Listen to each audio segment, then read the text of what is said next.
Flying Fox is the new for 2026 attraction at Kentucky Kingdom, and this roller coaster is a fantastic addition to the park. It is a Vekoma family suspended roller coaster with a custom layout. If you are familiar with Dragonflyer at Dollywood in Pigeon Forge, Tennessee, Flying Fox will offer a fairly similar ride experience. The coaster is the second part of a massive two-part expansion project by park owner and operator Herschend Family Entertainment. Flying Fox is a great family coaster with some surprising airtime moments, good positive G-forces, and amazing sightlines. This is our full-length, in-depth review of the attraction, what you can expect from the experience when you go to Kentucky Kingdom to ride it, and how it fits in with the rest of the park's attractions. Now, let's get into the review. In 2022, Herschend started significantly investing in Kentucky Kingdom. The park introduced two seasonal events in 2022 and 2024, respectively. In 2025, the park debuted Discovery Meadow, which fully reimagined an entire section of the park with new rides, attractions, and dining, as well as rethemed for other attractions within that section. To cap off the 3-year investment plan, the park debuted its newest roller coaster, Flying Fox, a custom Vekoma family suspended coaster. Flying Fox is themed to the daring adventures of Jeb Fox, a local legend and crop dusting pilot. Riders join Fox as they fly over a Kentucky farmland setting before diving underground and returning. The attraction is located near the front of the park and sits next to the park's Chance Hyper GTX lightning run. As you approach the attraction, you will see Flying Fox's bright green track flying over park pathways and underneath a pedestrian bridge. This initial walk-up experience makes for a phenomenal first impression. You make your way past the pedestrian bridge and take a left before taking a right towards the ride's barn-themed station building. As you make your way through the queue, you will not see much theming until you reach the ride platform. As you reach the ride platform, you will see some light theming and Flying Fox's 10-row, 20-passenger train. And this train is Vekoma's newer generation suspended coaster train, which has an over-the-shoulder lap bar restraint. And unlike the train on Dragonflyer at Dollywood, this train's seats are more like those on Vekoma's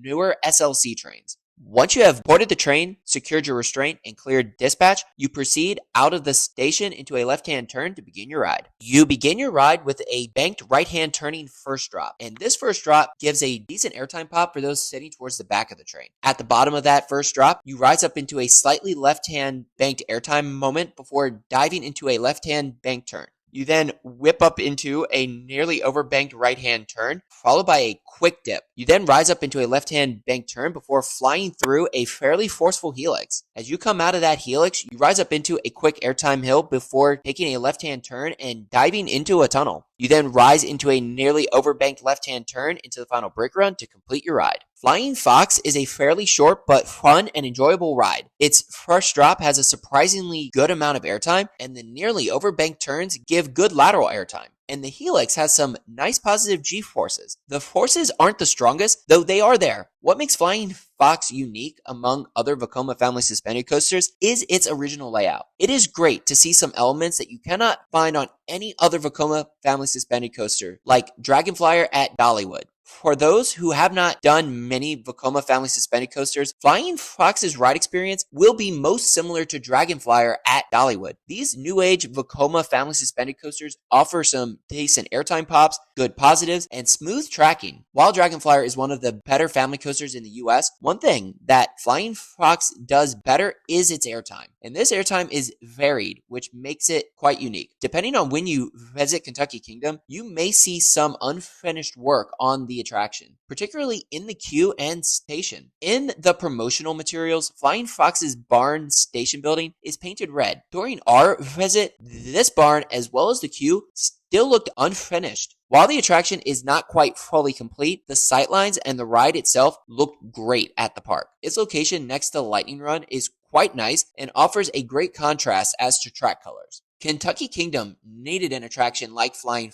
Fox, which offers a great step up from the park's Vekoma Junior coaster. It is thrilling enough that anyone can enjoy it while not being overly intense. Even the park's wood coasters, Kentucky Flyer and Woodland Run, have some elements that may be too thrilling for guests just getting into coasters. That said, Flying Fox still has some thrilling moments, particularly the first drop, nearly overbanked turns, and the helix. When it comes to the family suspended coaster, Vekoma has locked in on how to make these coasters incredibly enjoyable for all park goers. coasters. They are smooth, have good forces, and are just an all-around great time. Compared to B&M's family invert model, Vekoma strikes a nice balance between family and thrill, though the emphasis is a little closer to the family side. Flying Fox is a great family coaster. Is it the best family suspended coaster out there though? It's hard to say, as Dragon Flyer at Dollywood and Orkanen at Farup Summerland in northern Denmark may offer the slightly more thrilling experience in terms of positive G-forces. That said, Flying Fox comes pretty close because of those floater airtime moments and its unique layout. Ultimately, Flying Fox fits in quite nicely with the rest of the coasters at Kentucky Kingdom.